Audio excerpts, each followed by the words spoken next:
केंद्रीय वित्त मंत्री निर्मला सीतारमण के द्वारा अपने कार्यकाल का 7वां बजट पेश किया गया है। 7वां बजट पेश करने वाली कोई भी महिला वित्त मंत्री निर्मला सीतारमण बनी है। इस बार हालांकि लोगों को अच्छी खासी उम्मीदें थी। किस तरह से वो उम्मीदों पर खरा उतरी हैं, हमारे साथ वरिष्ठ अधिवक्ता यानी इनकम टैक्स से संबंधित अधिवक्ता राजेश पोपली जी हैं। पोपली जी, किन मायनों में लिया जाए इस बजट को? आज जिस तरह का बजट आया, हर नौकरी पेशा शख्स को, चाहे व्यापारी की बात करें, उनको उम्मीद रहती है कि टैक्स में रिबेट दी जाएगी, छूट दी जाएगी। क्या कहिएगा इस बजट को लेकर? देखिए, आज का बजट जो निर्मला सीतारमण जी ने दिया, बहुत बढ़िया बजट दिया है। इसमें किसी प्रकार की कमी नहीं छोड़ी गई है। ये खाली सैलरी क्लास के लिए नहीं होता है बजट, सभी वर्गों को ध्यान में रखकर बनाया जाता है। पहली बात तो जो इन्होंने बेरोजगार युवाओं को जो मुद्रा लोन की लिमिट है उसको बढ़ाकर 10 लाख से बढ़ाकर 20 लाख कर दी गई। कितना फायदा मिलेगा इससे बहुत लोगों को, रोजगार लोगों को जिनको पैसे की डिमांड रहती थी बिजनेस करने के लिए, उनका बिजनेस अच्छी तरह से सुचारू रूप से हो पाएगा। ये सबसे बड़ी चीज उन्होंने की है ताकि बेरोजगारों को इसका बेनिफिट मिल सके। दूसरा उन्होंने क्या, एजुकेशन के लिए, एजुकेशन की उच्च स्तर की शिक्षा के लिए अब उन्होंने ब्याज की दरों में कटौती कर दी, जो कि 3% कर दी। और इसके लिए उच्च शिक्षा के लिए बाहर जाना और अच्छी शिक्षा लेना, 10 लाख से ऊपर तक की शिक्षा का अच्छे प्रावधान किए हैं ताकि हर व्यक्ति को उच्च शिक्षा का अधिकार मिल सके। और रोजगार की बात, जैसे मैंने बताया कि 10 लाख के मुद्रा स्कीम बढ़ाई, उसके साथ साथ में कौशल रोजगार की स्कीमों को भी 5 नई स्कीमें लॉन्च करने का प्रावधान किया गया है, जो कि बहुत अच्छा प्रावधान है ताकि बेरोजगारों को पढ़ाई लिखाई करके वो किसी काम धंधे पर लग सकें। हाँ, जहाँ तक नौकरियों का सवाल है वो स्टेट गवर्नमेंट का रहता है, उनके अंदर सेंट्रल गवर्नमेंट का कोई भागीदार नहीं होता है। पर उन्होंने रोजगार को बढ़ाने के लिए कार्य तो किए हैं ना उन्होंने। अब बात करें हम रेल रोड की, बिहार के अंदर, आंध्र प्रदेश के अंदर उन्होंने रोड के प्रोजेक्टों के लिए अनाउंसमेंट किए है, स्कीमें देने के लिए किया है, वो भी बहुत बढ़िया अच्छा कार्य है। ये नहीं है कि उन्होंने दिल्ली के लिए बड़ा काम कर दिया और बिहार जो पिछड़े हुए इलाके हैं उनको भी बढ़ाने के लिए कार्य कर रही है। ये बहुत बड़ा अच्छा कदम है। और तीसरी चीज ये है कि जो बीमारी, कैंसर की बीमारियां थी, कैंसर की बीमारी के लिए उन्होंने दवाइयों के ऊपर कस्टम ड्यूटियां हटा दी। उनके जो सामान खरीदे जाते हैं ऑर्थोपेडिक्स के लिए, उनके लिए सस्ती दवाएं मिल जाएं। और उनको क्या चाहिए, कैंसर पीड़ित को यही उनकी डिमांड थी, ये उनकी डिमांडें पूरी की गई है। इसके साथ साथ में मोबाइल के ऊपर कस्टम ड्यूटी जब कम की तो मोबाइल भी तो उसके साथ साथ सस्ते होंगे। उनके अंदर पीसीबी जो बाहर से इंपोर्ट्स करते थे, उसकी पीसीबी ले आके और कार्य करते थे, वो भी उसके ऊपर सस्ता होगा। अब आ जाओ कि बजट के ऊपर इनकम टैक्स में क्या चेंजेस हुए। इनकम टैक्स में स्लैबों में चेंज किया गया है, जिससे जो ऊपरली आय के हैं व्यक्ति, उनको 17,500 रुपये तक का बेनिफिट होगा। जो पहले लिमिट स्टैंडर्ड डिडक्शन 50,000 थी उसको बढ़ा के 75,000 कर दिया। फैमिली पेंशन के ऊपर जो 15,000 थी उसको बढ़ा के उन्होंने 20,000 कर दिया। हर चीज को बढ़ाने की कोशिश की है उन्होंने और उसको सुचारू रूप से कार्य करने के लिए समअप किया है। जहां तक शेयर मार्केट की बात है, शेयर मार्केट के अंदर भी उन्होंने ट्रांजैक्शन टैक्स, एसटीटी जो लगते थे, इनकम टैक्स लगता था, उसमें बदलाव किया है। वो भी बहुत सराहनीय बदलाव है।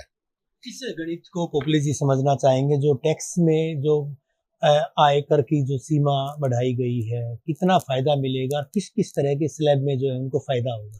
देखिए, स्लैब के अंदर हर वर्ग को उन्होंने स्लैब के अंदर बेनिफिट दिया है। जो पहले बेसिक ओल्ड स्कीम के अंदर मिलते थे 3 लाख रुपए, 2.5 लाख रुपए तक छूट थी, उसको 5 लाख कर दिया ताकि छोटे जो सैलरी क्लास के आदमी हैं, बिजनेस क्लास के आदमी हैं, उनको बहुत ज्यादा बेनिफिट मिलेगा। हमारे इसके अंदर एक टीडीएस का एक प्रोविजन था, जो कोई व्यक्ति टीडीएस नहीं जमा कराता था उसके ऊपर जेल तक के प्रावधान थे। अब उन्होंने उस प्रावधान को खत्म करने का आदेश दिया है और ये एक बहुत अच्छा कदम है। टीडीएस भी घटाने की बात कही गई थी, 50,000 से घटा करके 20,000 किया गया, उससे क्या फायदा है? जो टीडीएस का, जो कमीशन के ऊपर टीडीएस है, कमीशन के जो कार्य करते थे उनके ऊपर पहले टीडीएस 5% था। अब उनका टीडीएस घटाने के लिए 2% का प्रावधान किया है। इससे क्या बेनिफिट होगा, एक तो उनका जो पैसे की इन्वेस्टमेंट थी वो कम होएगी, पूंजी ब्लॉक नहीं होगी और उनको कम रेट में टैक्स कम करके और कम सरकार को रिफंड देना पड़ेगा। ये जो कमीशन से कार्य करते हैं, बीमा एजेंट हैं, उनको इससे बहुत बड़ा बेनिफिट होगा। विपक्ष तो कहता है कि आंकड़ों की बाजीगरी एक बार फिर से की गई। तमाम विपक्षी नेता हैं वो कहते हैं कि कोई ज्यादा सा लाभ नहीं मिलेगा, ज्यादा सा फायदा नहीं मिलेगा। आपकी नजर में, क्योंकि प्रदेश के बड़े जो टैक्स के कंसल्टेंट है, या यूं कहिएगा कि टैक्स के मामले में जो बड़े अधिवक्ता उनमें आपकी गिनती होती पोपली जी, क्या लगता है उससे हर आम खास को फायदा होगा इस टैक्स की छूट की चाहे बात करें या फिर जो स्लैब बढ़ाई गई है उससे? देखिए, जो टैक्स की फायदे की बातें हैं, टैक्स तो सभी को बेनिफिट होगा ही होगा। अब लोग बात करते हैं जीएसटी की। जीएसटी की आज से पहले 2 महीने पहले 53 काउंसिल मीटिंग हुई थी। उसके अंदर उन्होंने पहले ही बदलाव कर दिए थे जीएसटी के, जो रेट्स चेंज करने थे। इसीलिए इसके अंदर कोई प्रावधान करने का विचार नहीं किया गया था। वो पहले ही चेंज कर चुके हैं, बजट में चेंज करने की जरूरत ही नहीं थी उनको। 10 लाख से कम की जो जिनकी आय है, जिनकी आमदनी है, मोटी मोटी बात समझना चाहेंगे, उनको कितना फायदा होगा? 10 लाख की जिनकी इनकम है सालाना, 15 से 20 हजार रुपये उनको फायदा होगा जीएसटी का। इनकम टैक्स के ऊपर 15 से 20 हजार रुपये का फायदा आ जाएगा, अलग अलग स्लैब्स के हिसाब से। अलग अलग स्लैब्स के हिसाब से। और जो आय सीमा जो बढ़ाई गई है उसमें कितना फायदा होगा? आय सीमा के हिसाब से ही तो बताया ना कि 15 से 20 हजार रुपये का फायदा होगा।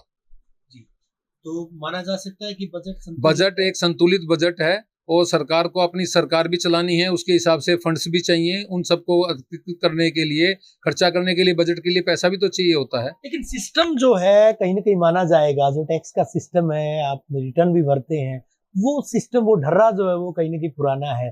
घंटों घंटों तक इंतजार करना पड़ता है। आपको नहीं लगता उस सिस्टम में बदलाव की आवश्यकता है? देखिए, सबसे बड़ी चीज आज की तारीख में जो निर्मला जी ने जो भी विचार रखे, उसके अंदर 2-3 कमियां छोड़ दी गई। हमारा जो इनकम टैक्स का सिस्टम है वो नेट के ऊपर आधारित है, सारा ऑनलाइन वर्क होता है, और वेबसाइट आज 15 दिन से इतनी गंदी हालत में चल रही है कि किसी व्यक्ति का काम, जितने काम करने चाहिए उतने काम नहीं हो रहे हैं। सरकार को इसकी तरफ ध्यान देना चाहिए, और इंफ्रास्ट्रक्चर के ऊपर जो कि मेंटेनेंस चाहिए, जो कि हम बात तो करते हैं 5G की, और हमारे नेट नहीं चलते 2 GB के भी, साइटें इतनी खराब हालत की चलती हैं। उसके ऊपर इनको सरकार को बहुत से बहुत ज्यादा ध्यान देना चाहिए, ताकि इस परेशानियों से दूर हो जाए। डिजिटल इंडिया की बात करते हैं, लेकिन घंटों घंटों तक इंतजार करना पड़ता, प्रतीक्षा करनी पड़ती है। इसको लेकर ये थोड़ी सी चीजें इनको चेंज करनी चाहिए। इंफ्रास्ट्रक्चर को लेके वेबसाइट्स उनकी सुचारू रूप से चलें। अगर मैं ये कहूँ कि आज इन लोगों को, अगर हम रेलवे के जो इंजीनियर बैठे हैं, आज उनको हम रेलवे की लाइन के ऊपर, रेलवे बुकिंग के ऊपर बिठा दें, या शेयर मार्केट में बिठा दें, ये उन साइटों का भट्ठा बिठा देंगे जी।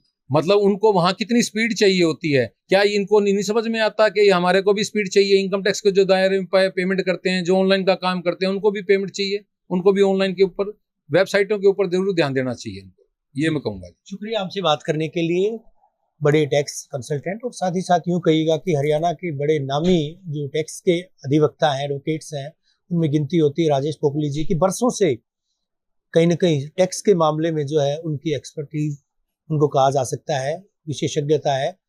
मानना है कि इससे जो है लोगों को जितनी भी इनकम है 20 से 25 हजार तक का उनको ना केवल फायदा होगा, लेकिन साथ ही साथ कहीं ना कहीं स्ट्रक्चर को भी दुरुस्त करना होगा।